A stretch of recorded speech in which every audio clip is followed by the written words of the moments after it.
Welcome to the Predictive Playbook. I am your host, John Ryan, and I am extremely pleased and excited to have co-founder of WagerTalk, Marco D'Angelo, on the show today. And I want to give you a little background on his career that spans 34 years. During the 2010 baseball season, Marco made handicapping history by winning 25 Major League Baseball games in a row. And what was really exceptional about it is none of the plays were higher than a minus 125 favorite. So think about it. That is just unimaginable to ever happen, but he did it. That was confirmed by the Sports Monitor of Oklahoma City, which has been around for, I think, even longer than 34 years. Marco is also a two-time winner of a very good contest called the Preferred Picks Wise Guy Football Contest. And Marco's favorite play, his signature play, is his college football game of the year. So write that down for this upcoming season, because he is 26-8 against the number in that game. And that's a very high percentage off the top of my head, probably approaching 77%. So welcome to the show, Marco. I'm very pleased that you're joining me today and excited to talk about the Arkansas Derby and so a little bit of baseball. Yeah, John, thanks for having me aboard. Appreciate it, and appreciate you joining the WagerTalk Sports Memo family. We look forward to working with you. You've been doing a great job with all the shows you're doing, and looks at every time I turn around, you're everywhere. So that's good. We love to see guys involved, and especially guys aren't afraid to do some work, and that's what it's about in this industry. There's no shortcuts to success, and you clearly are one of the hardest working guys in the industry. Oh, I appreciate the kind words. That always helps. Needless to say. No problem. So let's talk about the Arkansas Derby, and I'm a guy that is just learning the horse racing space. And it's one of those one of the sports that I really get into when it's the Kentucky Derby and the Triple Crown races, and I try to study up on it. But you have to do this full time, which is what you do, and you truly are a go-to guy by the media outlets as well. I guess they're constantly looking for information for these types of races, and the Arkansas Derby is the last of these prep races ahead of the Kentucky Derby, which will determine the top 20 horses that get invites to race in the Kentucky Derby. So if I'm right here, Marco, I've learned that this all started like back in September, and 2-year-old horses, thoroughbreds, would run races, and then the winner would get 10 points, and this whole thing is based on a point system. But then along the line, it changes to races that are 50. And now the Arkansas Derby is one of the ones that is the premier prep race that gets 100 to the winner. And I really like this point system. Maybe we should use that in college basketball too for the March Madness. But can you explain how these are set up and why they're graded the way they are? Well, John, this system actually changed several years back. Before, what they used to do is if there were more than 20 entries, they based it on the top 20 money earners. But the problem with that was people were racing in other races that were stake races and had big purses, but maybe were sprints. And sprints are shorter distance races. And we had a scenario with the Kentucky Derby that, over a 20-year stretch, there was only a handful of favorites actually win the Derby. We were having long shots win constantly because the horses that were getting in and had the most money sometimes weren't suited to race the classic distances of the Kentucky Derby and the other Triple Crown races. So when they changed it and made it a point system, but it was just certain races, and those races are more conducive to what the Kentucky Derby is run at, it changed, and you got horses that were qualified, and we've seen favorites win the Derby over the last several years. So that's the big change. The races at 2, as you said, 10 points to the winner. There's races that start, and what they do is they try to give each track, a couple of these prep races because it's big for the track itself those days, because people want to see the best horses, especially the horses that will be racing possibly that first Saturday in May. So they spread it around the country, East Coast, down south, Kentucky, go out to the West Coast, Santa Anita, Del Mar. All those tracks have their own races that earn points for the Derby. And when we get to the 3-year-old season, the early prep races in January, February, they were still for 10. But as we got to the end of February, and the very first one where the points increase is always the Florida Derby at Gulfstream Park. That becomes a 50-point race for the winner. And then when we get to the last set of prep races, those are the big ones. And excuse me if I miss one, but it's like the Santa Anita Derby, the Arkansas Derby that's this Saturday, the Wood Memorial, Florida Derby, the Bluegrass Stakes. All of those races are 100-point races, and it finalizes who's getting into the Derby or not. If you win one of those 100-point races or finish second place, get your 40 points, you've got a position locked up in the Derby. Now, this year, we've got points everywhere, and the 20-point mark right now, the cutoff is at that 40 points. There's several horses hovering at 40. The last one is number 20. Now, I will say all of the horses got a reprieve today because, unfortunately, one of the horses who actually was ranked 8th, Greatest Honor, John, this was just breaking news within the last hour, the trainer, Shug McGahee, has announced he is off the Derby trail. He's going to be on the sidelines for 60 days with a minor injury, more of a precaution than, pushing the envelope and running him. So that's a spot that got opened up because he had Greatest Honor had 80 points and was 8th in the points. So everybody got to move up a spot. So still got horses that need points. In the Arkansas Derby is the last chance to get 100 on Saturday. So with this 6-horse race, and I guess this race was probably meant to have more than 6 horses in it.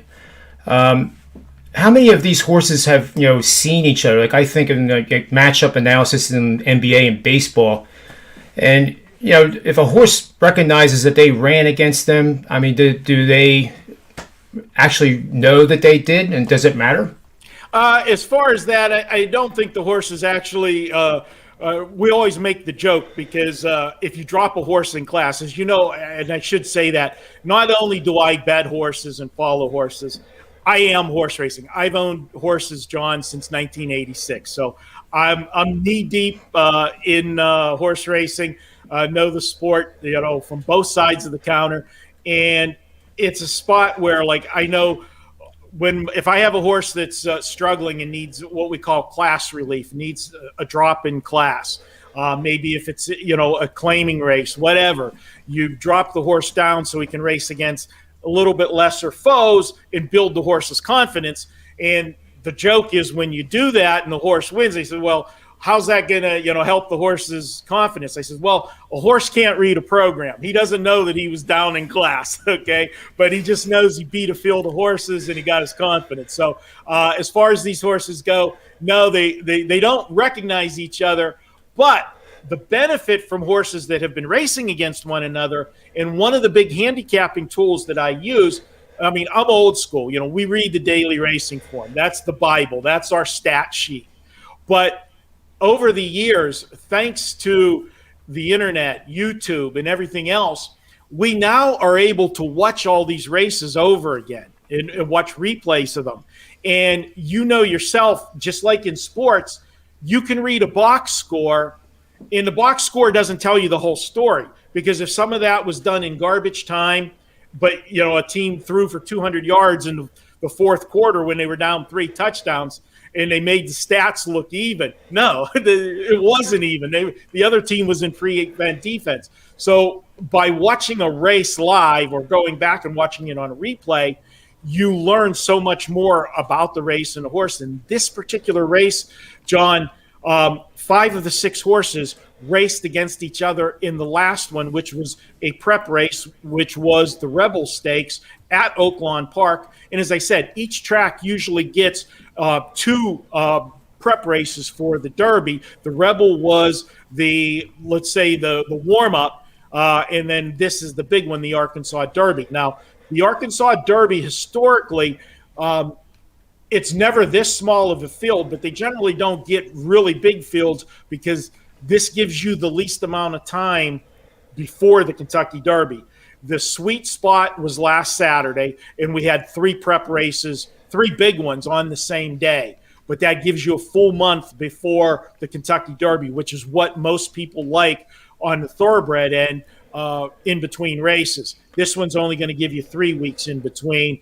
So a lot of times horses will not point to the Arkansas Derby unless they've raced that circuit at Oaklawn Park, which is what we've seen with most of these horses, or as also the case is with these horses in this race today, there's 6 horses in this field. 5 of the 6 have raced against one another in the last race, but more importantly, 5 of the 6 horses that are entered in this race right now are not eligible for the Kentucky Derby. They don't have enough points, John. So a lot of people use this as a last-ditch effort to get into the Derby, and several of those horses are looking at they need to finish first or second on Saturday or they will not be in the Derby. The favorite of the race, Concert Tour, he won the Rebel last time. He beat this, most of this field last time out. He doesn't need to win this race. He's already in. He's got enough points. But when we break the race down for you, I'll tell you why he'll win again. Yeah, I'd be curious too. And it seems like Concert Tour is owned by Bob Baffert too, and you would think it's kind of like resting LeBron James before the playoffs. So I'll be interested to hear how that why they're doing this. Absolutely, I'll give you the inside track to that. So the cutoff now I see is 40 points, and this is 100 points for the winner. So obviously the winner would get in, and second place gets 40. The horses' names: Panadol, Soup and Sandwich, Dynamic One, Crowded Trade, Sainthood. I realize I'm giving that to you, point blank here. Those are the ones that are on the bubble, I think. Yes. If I'm reading it right. So they all have 40 points. And the other guys that are, 50 and above, like Concert Tour, they're safe. They're safe. If there's more than 20 and more than 20 that have the same number of points, as you mentioned, there's a bubble there, and there's a bunch of horses at 40. And if we get another horse that gets 40, whatever, if the tiebreaker goes after points to stakes earnings, then they will go to the amount of money the horse earned. That would be the tiebreaker to get a horse in here. And there are going to be horses scrambling to try to get in here. We talked about Concert Tour. There were 3 prep races, including this one, 2 previous ones where we had a horse in the race that was going to be the favorite in the race and had already had enough points to get in. The first one, when that came about, I said, I expect them to race the horse easy. They'll get whatever they can get. They're not going to stiff the horse, but they're not going to overextend the horse because your whole goal is to win the Kentucky Derby. That's what you're pointing to. And you want your horse, just like you say about, a college basketball team, you want to see a team peaking in March, not peaking in January, okay? The same can be said for horse racing. You want that horse to have his max effort come that first Saturday in May, and I felt because they had enough points and they won their last prep race, they were going to go easy with him, get what they can get, and I bet against him, and it was the right move.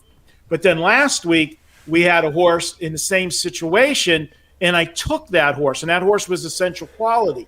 The difference between the 2 horses that both were already in, but the one horse had already had 1 loss in his career, okay? So he wasn't still undefeated, where Essential Quality was still undefeated, as is Concert Tour. And from the other side of the game, which this goes to me being in the business, if you happen to get a Kentucky Derby winner, obviously that horse is worth a lot of money at stud. You're going to make more money in the second career with a champion at stud because, you can, depending on how good he ends up being, you can command $100,000 stud fee, $200,000 depending, and you're going to breed 200 mares a year. I always said, if there is reincarnation, I want to come back as a champion racehorse and be a stud because I want people paying me to service 200 mares a year. That's the dream. But where that price really skyrockets in the syndication on a horse for breeding is if you can add onto that resume, and very few can, undefeated champion, it makes your worth even more. So essential quality, the fact that he was still undefeated, they wanted to go and get that win, and he did win it. Concert Tour, same boat. He's still undefeated, and they're going to go for the win here in this race. Now, looking at the rest of the horses in this field, and Concert Tour beat this field soundly. There are two notes to take away from the Arkansas Derby on Saturday from the Rebel. If you go back and watch the race, the two things to look at is the number 2 horse, Caddo River. This was geared to be a match race, basically, between him and Concert Tour. And it's exactly what happened. The minute they broke out of the gate, those two horses went to the lead. They opened up by, 3, 4, 5 lengths on the field, and it was a match race. Unfortunately, Caddo River was really rank in that race. His jockey, Florent Giroux, was trying to get the horse to settle down and calm down. He wanted to go with Concert Tour neck and neck, and that's a suicide mission. But sometimes when you're fighting your horse, trying to get him to relax and back off a little bit, you're doing more damage. You're actually taking the race out of him. And because, he wants to go, you're pulling on him, and it becomes a battle. So they either have worked on maybe some equipment changes, changing some rigging in his mouth with what type of bit so that he has a little more control on the horse, or try to get the horse to relax. If they accomplish that in this race, he's not going to fade the way he faded in the Arkansas Derby. Now, unfortunately, when he started to fade, John, if you go back and your viewers go back and watch the race, he looked like a drunken sailor in the stretch coming home. I remember seeing that. All over. Because he was shaking his head all over the place. All over the track. He ended up actually crashing into another horse, and the horse he crashed into caused that horse to hit another horse, which was my horse that I had second in the race, and cost him second. He ended up finishing third, just beat ahead. And that particular horse's name was Big Lake. Unfortunately, he's one of the ones that's not in this race, but it benefited number 3 horse in this race, Hosier, who actually is another Bob Baffert horse. It benefited him. Hosier was down at the rail and never got touched. They played bumper cars in the stretch, and almost every horse was affected by the bumping because it just, when you're in a stretch, everybody's fanned out. And when one horse hits one and then hits another, it just, was a traffic jam.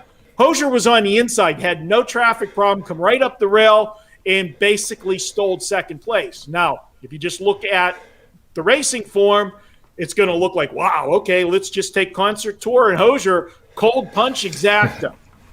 Not going to be the case. The other horse that got really affected by the traffic in that race, and look at this horse in your exactas, because if he gets a clean trip, I think this horse can make some major noise, and that is the 4 horse, Get Her Number. This horse was affected by the bumping in that race, lost all momentum, got taken back, finished 7th in that race. So on paper, looks like a terrible race, but really wasn't her or his fault. With that name, Get Her Number, makes you think that it's a filly, but it's not. So now, do you think this? Sorry to interrupt, but Get Her Number. I remember watching this race, and if the bumping wouldn't have happened, do you think Get Her Number would have been the second place horse then in the race?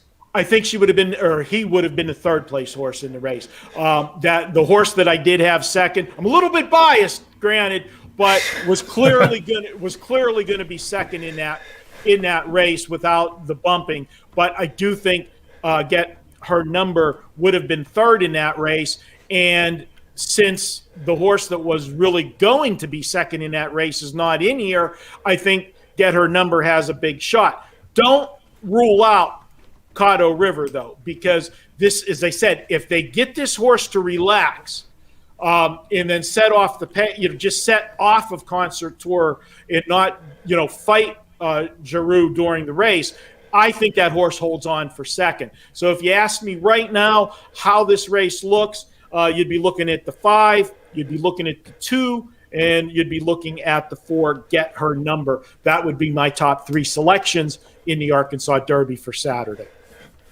That's awesome. I'm just fascinated by this whole thing. Now, one last question before we close the door on this segment of the show. I was thinking, Bob Baffert has his horse running in this race. He doesn't need to, so if he wins it or comes in second or third, he's essentially stealing points from other owners and horses that could use those points to actually get in the Derby. So, I mean, is there any like the other owners, are they kind of disappointed or somewhat angry that Baffert's doing this? Well, you got to remember too, there's a little thing called money involved, and the Arkansas Derby does carry a purse of $1 million, which means the winning horse is going to walk away with $600,000. I'm a nice guy, and I like my friends and everything, but you know what? $600,000. I'm sorry. I'm going for the money. And that's where I'm at. But that's the bottom line. It is a business. Everybody does understand that. And sometimes I thought actually you were going to go a different way with that question there. I thought maybe you were going to say, hey, would Baffert use the one horse that he has in here, Concert Tour, since he doesn't need the points, to help the other horse, Hosier, get in, who does need race. That's frowned upon very much in racing. Before, if a trainer had 2 horses in the same race, a lot of times they had to run them as a coupled entry. But if it is distinct, separate ownership, they are able to run uncoupled. But I'm not going to sit here and lie to you. In some races, sometimes if you've got a horse that's a stone cold closer, okay, and you need fast fraction, an honest pace up front for your closer to be able to run into. There's been some trainers that have been known to put another horse from the barn in the same race and be called a rabbit and that has speed. Send that horse to the front end to make sure you do get an honest pace up front so that the better horse can close into that. Yeah, those things have happened in racing. And it's part of the handicapping that you got to consider that because you're always looking at, speed, how the race is going to set up. That is just a handicapping tip. I love when I go to the racetrack and people look and all they do is look at final times. And they'll see a horse went in a certain time the week before and won, but then the race goes 2 seconds slower and that horse didn't win the race. And they're going, they stiffed the horse. What the hell? What's going on? No, look at the fractions of the 2 races. The race that went 2 seconds faster the week before, look at how fast they got to the halfway point of the race compared to what they got to the halfway point this week. And you're dealing with a closer, couldn't make up the ground. The horses can still only go so fast. And they got to either have a fast half or first half or a fast half slow. Again, it goes to basketball. It's pace. If a team is a slow-paced team and they get the other team to play their pace, you're not getting to the over, okay? I'm sorry. Yep. And the horse racing's the same way. You got to analyze pace and what happens, and you got to know whether or not there's enough horses in that race to give you that honest pace and fractions that you need. Now, I noticed with there's money involved with this, but Bob Baffert's a pretty big name, and I know it, so that's the point right there. But he has 5 horses in the top 50, if I counted right, which is 10%. And his top horses won $720,000. Brad Cox owns Essential Quality at $2.2 million. So that's why I was thinking, like, but now you've straightened me out. I'm a little naive on the strategy, but I love the strategy. And one other question I was thinking too, with a closer, and this is off the top of my head, and then we'll move on to baseball, I promise. If you're coming down the home stretch or around that 4th turn, is like wind speed ever an issue with horses this big and this strong? Well, and does that affect a closer? Well, if you have a very strong wind, it depends, which direction the wind's going. If the wind's, coming down the stretch at their backs, yes, that's going to favor a closer coming from behind because, he hasn't used all of his energy yet. He saved his move for that final quarter mile or final eighth of a mile, and he's going to be aided by the wind. If you have a front runner and you've got a long back stretch and he's running right into that headwind the whole way down the backside, that's gonna hurt, a front runner for sure. So you have to, it's like baseball. Certain ballparks, which way the weather is blowing is going to favor, the over or the under. The same way, which way the wind's blowing is going to favor a closer or a favorite. So you have to know the track and know which way the wind's blowing. But for it to be a big factor, we're not talking about a warm breeze. We're talking about, you look at the flagpole and it's straight out. The flags, right, going hard. Then you're going to consider, is that going to play? And that's what's called track bias. Track bias can be playing that day because of the wind, or let's say it's a rainy day and the track was muddy. Well, there's different kinds of mud. I mean, the game is so complicated. There's sloppy, there's muddy, there's, did it rain so hard that it washed the initial layer of the cushion of the track off and the track becomes rock hard? Different horses affect different ways if the track's hard or if it's soft. If it's a deep mud, horses that have maybe some feet problems, when they're going into that mud, they're going deeper, which means takes more when you're coming out of it too.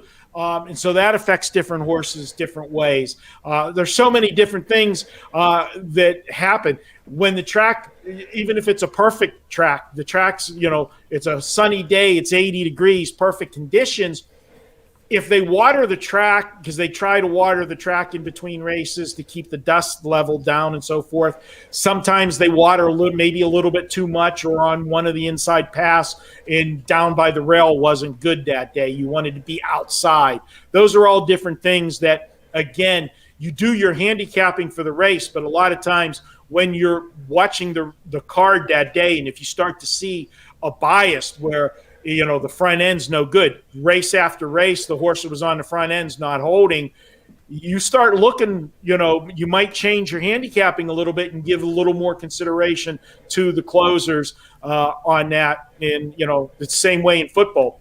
If, that's why I always say I wish we could have live betting in horse racing. If I could bet the races at the quarter and see where everybody's lined up and what that first quarter time was speed-wise, oh, man, I would increase my win percentage immensely. But how many times have you watched a football game and you see maybe the game gets off to a little bit of a slow start, but the team, they moved the ball inside the 20s real quick, but then had a turnover or a key penalty stopped the drive.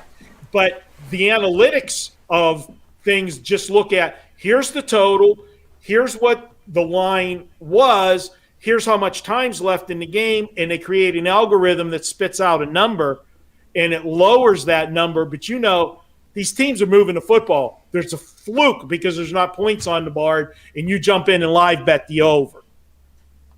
Absolutely. Yeah, or the flip side to that, maybe there was a couple pass interference calls that set up cheap touchdowns or a fumble that gave a quick score. Again, it changes the algorithm and changes the line, but the eye test is always the best. Yeah, it reminds me of what I talk about with Rob Vino and Tony Finn, Steve Merrill, and the rest of the gang. I developed this Python application for college basketball. So take Creighton and Gonzaga game. At one point, they were scoring over 7.2 points per minute. So quickly, I came up with this idea, and it actually worked pretty well. Anytime you go 3 minutes to 5 minutes at that pace or higher, you're going to bet under in game. Conversely, if it's 2.5 points per minute for 3 minutes to 5 minutes, you would bet over at that point. And that particular game gave you a beautiful 30-point opportunity to middle the game. And the championship game was much the same.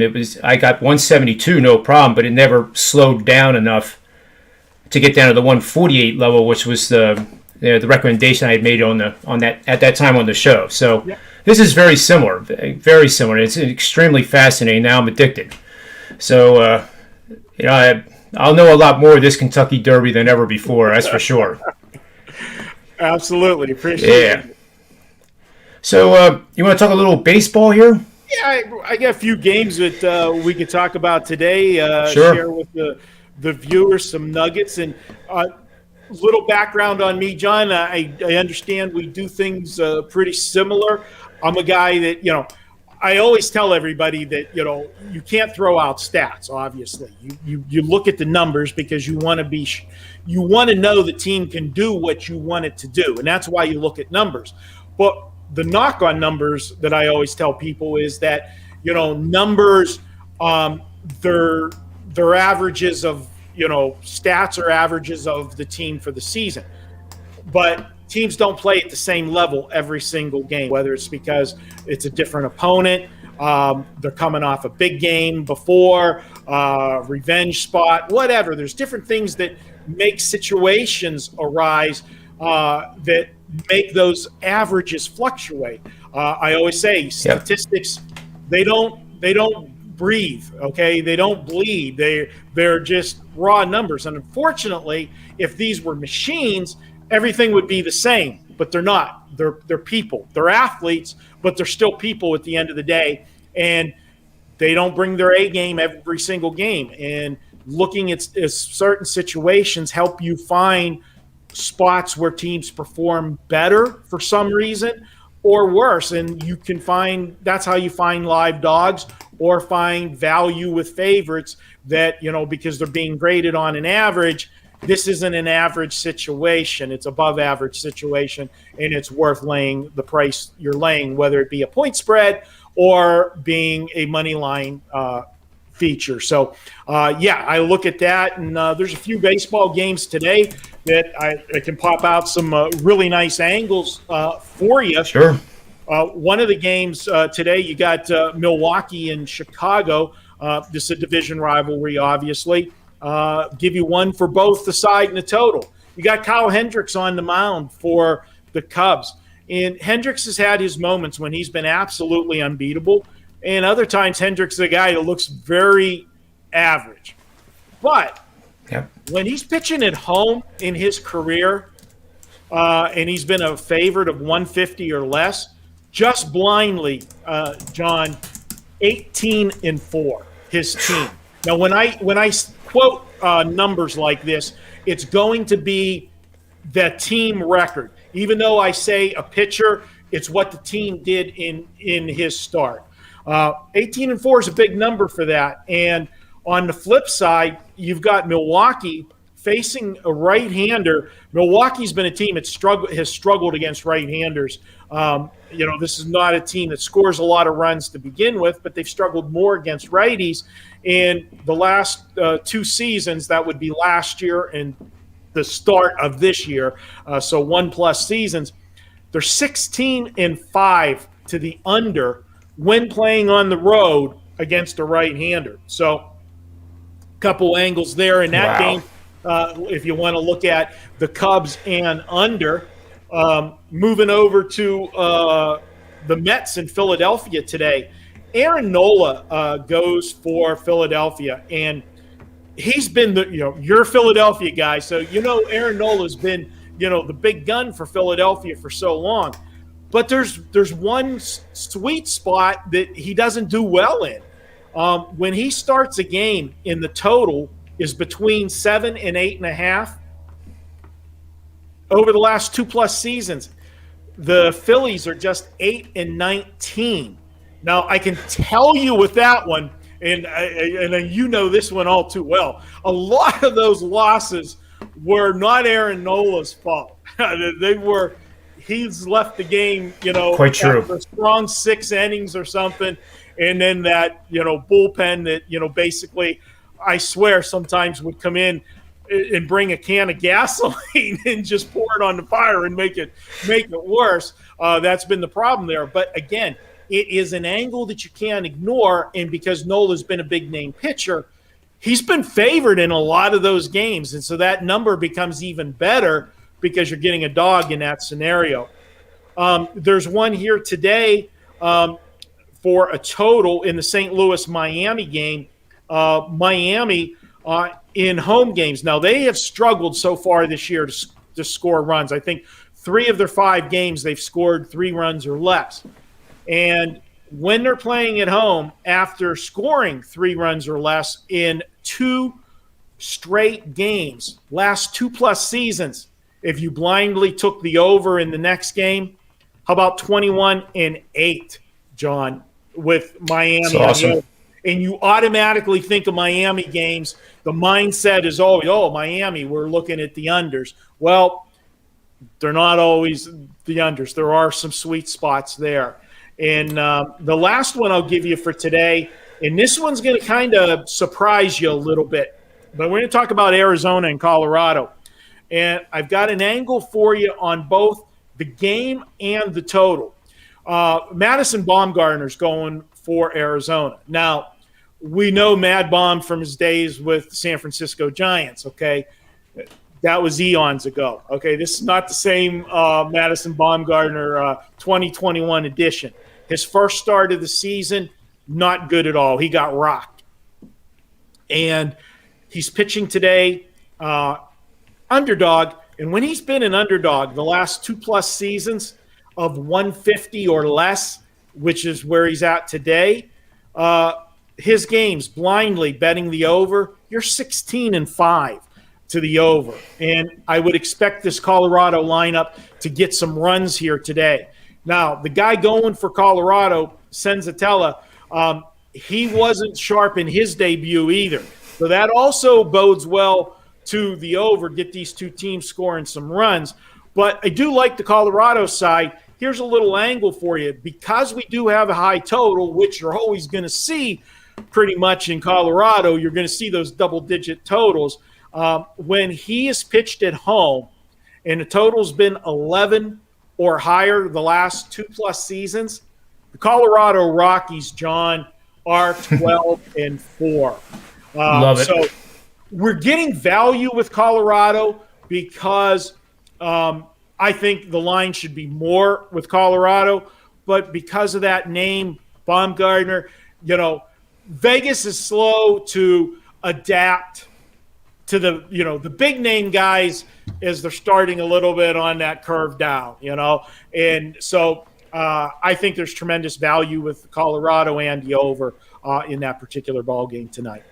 Hey, don't you see it with Kershaw? The opening day against Colorado. Yes, they didn't have that one priced too well either. No, it's like we've seen those names forever, and and it's the same way with teams. Whenever a powerhouse team starts to decline some, the market is a lot slower to adapt to big name teams and big name players on the decline. They'll make adjustments on the bad teams quickly, but you still have that star power. And that's something that, when us as handicappers, John, I know, I love betting against those public teams, Absolutely. The Notre Dames in college football, the Lakers and Bostons in, basketball, because there's that built-in, fan base or whatever you want to call it, or the teams with the superstars. Most of the time, you're not going to be getting the best of it with those particular teams. And where you find the most value a lot of the times is picking the spots to go against those big name teams in situations like that.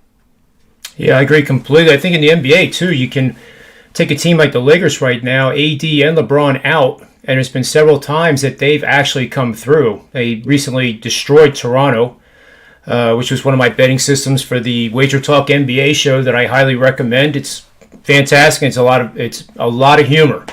Yeah.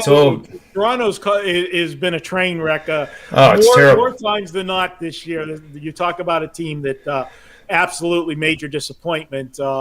Just 2 years removed from a championship with Toronto, they've fallen on hard times. That's for sure. Yeah, this is all great. Lastly, the NCAA tournament. We didn't talk about this, but what did you think of the Final Four? Specifically, what I've been ranting about is that after Gonzaga won in overtime, that dramatic game, which I think was one of the most incredible games in the history of basketball, the media and the betting community seemed to be saying that, oh boy, Gonzaga's in trouble because they barely beat a bad team. And I couldn't get over the fact that it was a bad team. Like UCLA was a team that we underestimated as handicappers and analysts from day one. And, just a few final thoughts about what you did think about the Final Four. Well, the championship game I didn't like at all. I full disclosure, the last two NCAA tournaments, 6-1 was my top rated 5% plays. Unfortunately, that one was Gonzaga Monday night. I was on Gonzaga, and one of my favorite angles is the fact I like to take a team that had that scare. I like to take a good team, and there's no question Gonzaga is a good team. They just got pounded on Monday night by a better team. Maybe I underestimated a little bit how much the UCLA game drained them with down the stretch, going to overtime, hitting the miracle shot to win it and everything. It was a hard-fought game, and on the quick turnaround. That was a difference there. But, Baylor, what I kicked myself the most about, and, I do the show with Kelly Stewart, and Ralph Michaels sat in for the NCAA tournament. Normally, Gianni, the Great Gambler, is my partner on that show. We do bet on it all football season. Well, we did the March Madness edition. And from the first week of the show, and every show that I was doing down the stretch, I told people, stop with this stuff about Baylor's not the same team that they were at the beginning of the year. Everybody was because they came back, and I think after they came back from the COVID pause, they had a game where they barely beat Iowa State. Then they lost to Kansas in the next game, and they struggled with Oklahoma State. And then they lost to Oklahoma State, I think, in the Big 12 tournament. And everybody was, what's wrong with Baylor? Just forget about it. Baylor, I said it then, and I said it in every game until the championship game, and that's what kicks makes me so mad with myself. Is I said the best thing that happened to Baylor was the COVID pause. They had a 3-week break where when they went into the break, they were the second best team in the country. They were ranked number 2, and everybody from the get-go was waiting for this Gonzaga-Baylor matchup. But then when they came back, everybody was overreacting to those first couple. You missed 3 weeks of play, and you're coming back as a 24-point favorite to play Iowa State. These are 20-year-old kids that, I'm sorry, okay? I don't care how much your coach says they're the best kids to be around and how focused the whole team. You're 20-something. We just have to show up, and we're going to win the game. And they played like a team like that. And then the Kansas loss, granted, Kansas wasn't as good this year, John, as they were in years past. Very true.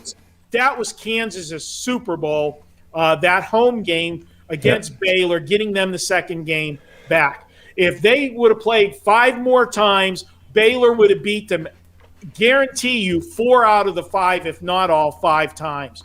And I said Baylor got enough games at the end of the season to get themselves back in tight Their legs are fresh because they had 3 weeks off. They avoided injury because they didn't play anybody. How many teams, their chances got curtailed late in the season? Villanova lost a key player. Michigan lost key play. Okay, Baylor didn't have to do it. I said this was a blessing in disguise, the COVID pause for Baylor, and they're going to be better for it. And they covered every game through the big dance, except the one I decided, including the one I decided to step in front of them with. So lesson learned, listen to myself more on that. But I love that angle so much of the good team having the scare. And one of the other things that I said about UCLA in that game, because I did have UCLA against Gonzaga, I said, if the game somehow is tight late, UCLA has a major advantage over Gonzaga simply because they've already played 2 overtime games in the tournament. The play-in game was an overtime. The game against Alabama was an overtime game. And then they had that Donnybrook, knocking the snot out of each other, coming down where every shot meant something in that, paint dry 51-49 game. So they were already seeing all the pressure. Been there, done that, where Gonzaga had all those, double-digit wins, all season long. There was no scares for Gonzaga. They hadn't experienced it yet. And I felt that coming out of that game, that it would have made them stronger. But if you saw the way they celebrated that win, and again, they're 20-year-old kids, maybe it just took a little bit too much out of them moving on. Lesson learned, but I'll tell you what, and I know you agree, if I can win 6 out of every 7 5% plays, if I could sign up for that plan for the rest of my life, I'll take it, John. Yeah, I will too. For that game, I'll admit too, I didn't have a 5%. I had a 4%er on the under. Now, how lucky was that? I mean, winning that bet, you can take my analysis and throw it in the trash can because that's not why we won. Not even close. We need those, buddy. We need those ones because I know it seems like, after a couple days, you forget the wins that you maybe shouldn't have had, but you never forget the losses that never should have been. That's exactly. I'm also a poker player here, living here in Vegas. That's one of my big passions, because I got to get away from, being in front of a computer for so many hours a day. Go out to the casino, play cards a little bit. You remember every one of those bad beats, every single one of them. But you never seem to remember when you hit a 2-outer on the river to take a big pot. How that was supposed to happen, That's just good play. and you always remember the person's expression too when you lose. Yeah. Oh yeah. Those big hands, And no, this is all great. So I guess that'll conclude our show today. And, again, thank you very much for being on the show, Marco. It means a lot to me and everybody that's involved with this. We're growing by leaps and bounds, and it's, because of guys like you that are supporting this. And without the support, it wouldn't be happening. So, over at WagerTalk, I must say it's a team effort. And that was so refreshing when I came on. Because previous to that, it was all, literally like a bunch of cannibals trying to promote and hype, and that's not me. And at WagerTalk, you're not going to get Game of the Month or Game of the Year or any nonsense like that. You're going to get 3%, 4%, 5%, and that's how professionals bet their bankroll. Yeah. So with that said, Marco, tell everyone what you got going over at WagerTalk and any big plays, subscription discounts, whatever you want. Yeah, we've got a deal going right now. Wednesday, I've got my Wacky Wednesday package. You're going to get 3 plays for $29. Get all 3 plays. Normally, you'd be buying those plays individually at $25 a pop, so you're getting a $75 value for $29. You're going to get my top hockey play today, my top baseball play today, and my top NBA play. Now, the package already has 2 of the 3 plays in it. I'll be adding the 3rd play shortly. When you buy the package, automatically you get the email sent to you when the play is added.